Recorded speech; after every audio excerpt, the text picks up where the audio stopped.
अस्सलामु अलैकुम वरहमतुल्लाहि वबरकातुहू। जो शख्स अल्लाह की राह में खर्च करता है, जो अल्लाह की राह में सदका करता है, अल्लाह तबारक व तआला उसके माल में इजाफा करता है, अल्लाह तबारक व तआला उसके रिज़्क़ में इजाफा करता है, अल्लाह तबारक व तआला उसकी उम्र में इजाफा करता है। जो शख्स अल्लाह की राह में खर्च करता है, अल्लाह तबारक व तआला उसको बुरी मौत से बचाता है। इसी तरीके से जो माल खर्च करता है अल्लाह की राह में, अल्लाह तबारक व तआला उसकी मदद भी फरमाते हैं। अब हमारे ज़हन में एक सवाल ये पैदा होता है कि हमारे पास कुछ है ही नहीं, हम क्या खर्च करें। आइए मैं आपको कुरान करीम की रोशनी में दो ऐसी चीज़ें बताऊंगा कि जो हम सब खर्च कर सकते हैं। किसी के लिए कोई मुश्किल नहीं है, हर आदमी हर शख्स खर्च कर सकता है और वो सवाब हासिल कर सकता है जो अल्लाह तबारक व तआला ने बयान फरमाया। वो सवाब हासिल कर सकता है जो अल्लाह के रसूल सल्लल्लाहु अलैहि वसल्लम ने अपनी हदीस मुबारका के अंदर बयान फरमाया है। क्या सवाब? कि मुसीबत से बच सकता है, परेशानियों से बच सकता है, बीमारियों से बच सकता है, रिज़्क़ में इजाफा होता है, माल में बढ़ोतरी होती है। अल्लाह तबारक व तआला ने कुरान करीम के अंदर फरमाया, अल्लज़ीना युनफ़िक़ूना फ़िस्सर्राइ वद्दर्रा वल्काज़िमीना अल-ग़ैज़ वल्आफ़ीना अनिन नास वल्लाहु युहिब्बुल मुहसिनीन। ये आयत करीमा है कुरान करीम की, जो हमें क्या पैगाम और क्या दर्स दे रही है कि वो लोग कि जो तंगदस्ती में फ़िस्सर्राइ वज़र्रा, कि वो लोग के जो तंगदस्ती में और खुशहाली में खर्च करते हैं, वल्काज़िमीन अल-ग़ैज़, और इसी तरीके से अपने गुस्से को ठंडा कर लेते हैं, वल्आफ़ीना अनिन नास, और लोगों को माफ़ कर देते हैं, वल्लाहु युहिब्बुल मुहसिनीन, अल्लाह तबारक व तआला ऐसे बंदों से बड़ी मोहब्बत करता है। अब यहाँ पर खर्च करने की दो चीज़ें आई है, एक तो तंगदस्ती में भी खर्च करता है और एक खुशहाली में भी खर्च करता है। अब अगर किसी शख्स की इनकम और आमदनी अच्छी है, महीने के 20 से 25 हज़ार रुपये कमा लेता है, महीने के 20 से 25 हज़ार रुपये की तिजारत कर लेता है, तो इसके लिए खर्च करना आसान है। अगर मोमिन है, मुत्तकी है और इसके दिल में खर्च करने की एक कैफियत है और खर्च करने का इसको शौक़ है, लेकिन वो शख्स के जिसके पास कुछ है ही नहीं, वो क्या खर्च करे।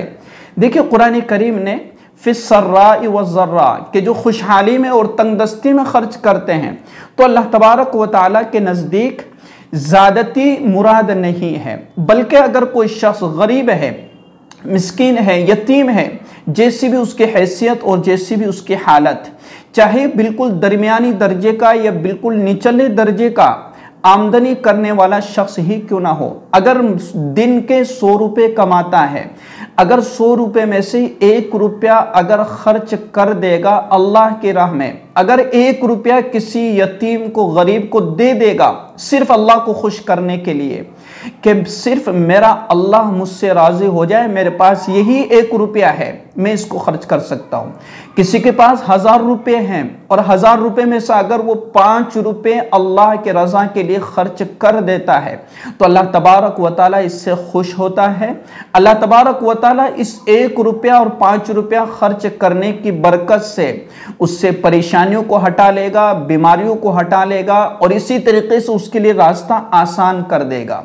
तो कोई मुश्किल नहीं है अल्लाह के रास्ते में खर्च करना। और इसी तरीके से जो आदमी ज़्यादा आमदनी है, ज़्यादा कमाता है, तो वो अपने हिसाब से खर्च करें। अच्छा, दूसरी बात कि अगर कोई इतना भी खर्च नहीं कर सकता, मतलब 1 रुपया भी खर्च करने की ताकत उसके पास में नहीं है, तो क्या करे? वो नेक आमाल करे, अच्छे आमाल करे, अपने आप को अल्लाह की इताअत में लगा दे, रास्ते से कोई तकलीफ देने वाली चीज़ है तो उसको हटा दे, तो ये भी सदक़े के बराबर सवाब है। किसी को अच्छी बात बतला दी, किसी को कोई सूरत या कुरान करीम की आयत याद करा दी, किसी को नमाज के बारे में कुछ बतला दिया, तो ये भी सदक़े के बराबर है। किसी को अच्छी बात बतला दी, ये भी सदक़े के बराबर है। सुबहान अल्लाह, अल्हम्दुलिल्लाह, अल्लाहु अकबर, ये पढ़ लिया, सदक़े के बराबर है।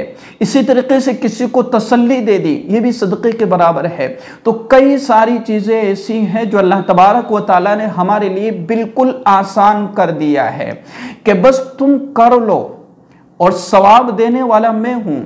तो तुम्हारे गुनाहों को माफ करने वाला मैं हूँ, तुम्हारी तंगदस्ती को ख़त्म करने वाला मैं हूँ, तुम्हारी परेशानियों को ख़त्म करने वाला मैं हूँ। बस मेरे से करीब आ जाओ, मुझसे जुड़ जाओ और मैं जो कहूँ उस पर अमल कर लो, तुम्हारी सारी परेशानियाँ ख़त्म हो जाएगी।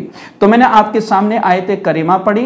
एक तो वो लोग जो बिल्कुल कम दर्जे के हैं आमदनी के एतबार से, उनके लिए भी खर्च करना कोई मुश्किल नहीं है और खर्च करते रहेंगे अल्लाह बढ़ा देगा। एक वो लोग हैं कि जो बिल्कुल आला दर्जे के या दरमियानी दर्जे के, वो भी खर्च करते रहेंगे, अल्लाह उनके माल में इजाफा करता रहेगा। और अगर कोई शख्स इतना भी नहीं कर सकता तो खैर का काम करता रहे, भलाई का काम करता रहे, रास्ते से तकलीफ देने वाली चीज को हटा दे, इसी तरीके से किसी को कोई अच्छी बात बतला दे, तो भी अल्लाह तबारक व तआला सवाब देने वाला है। कुरान करीम के अंदर इरशाद फरमाया अल्लाह तबारक व तआला ने, वमा अनफक़्तुम मिन शैइन फहुव युख़्लिफु व हुव खैरुर राज़िक़ीन, कि जो कुछ तुम खर्च करते हो उसका बदला अल्लाह तुम्हें देगा और वही बेहतरीन और सबसे बेहतरीन रिज़्क़ देने वाला है। तो जब हम खर्च करेंगे तो अल्लाह देगा। इसलिए हमें कुरान करीम की आयत पर, अल्लाह तबारक व तआला पर पुख्ता यकीन करके, पुख्ता एतिमाद करके हमें अल्लाह के हुक्मों पर अमल करना चाहिए। हमें जो भी अमल करना है अल्लाह के रज़ा के लिए, अल्लाह की खुशनुदी के लिए, लोगों को दिखलाने के लिए नहीं, लोगों में वाह के लिए नहीं। 1 रुपया भी खर्च करे अल्लाह के राह में तो सिर्फ अल्लाह को राज़ी करने के लिए, कि मैं अल्लाह को खुश करने के लिए कर रहा हूँ।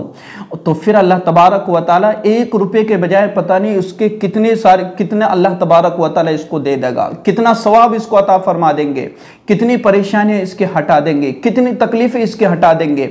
इसलिए ऐसी छोटी छोटी बातों पर अमल करने की कोशिश कीजिएगा। अस्सलामु अलैकुम रहमतुल्लाहि व बरकातुहू।